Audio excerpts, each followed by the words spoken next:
જય માતાજી ફ્રેન્ડ્સ, કેમ છો બધા મજામાં? આજે નવી જ વિડીયો સાથે હું વિજય વસાવાટી કરી આપની સમક્ષ. જોવા જઈએ તો સંબંધમાં ઘણા બધા એવા તમે શબ્દો સાંભળ્યા હશે કે હું આનાથી કંટાળી ગયો છું, એટલે હું આનાથી મુક્ત થવા માંગુ છું, મને આની સાથે એક બંધન જેવું લાગે છે.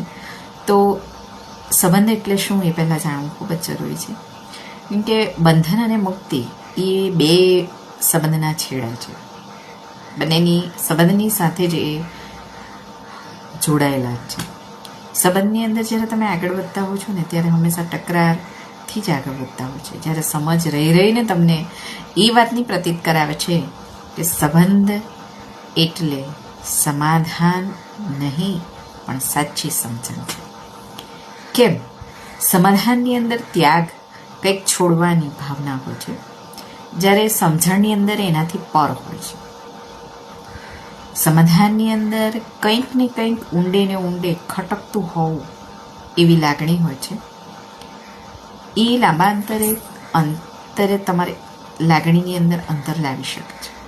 જ્યારે સમજણની અંદર ત્યાગનો કોઈક બદલો હોતો નથી અને ત્યાગ કર્યો છે એનો દેખાવ હોતો નથી.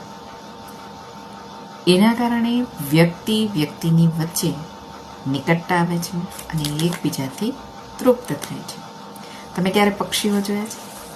પક્ષીને આકાશની સાથે અને ધરતીની સાથે બંનેની સાથે સંબંધ છે. આકાશમાં જ્યારે એ મુક્તપણે ઉડે છે તે વખતે ક્યારેક આકાશને પૂછ્યું છે કે સંબંધ એટલે શું?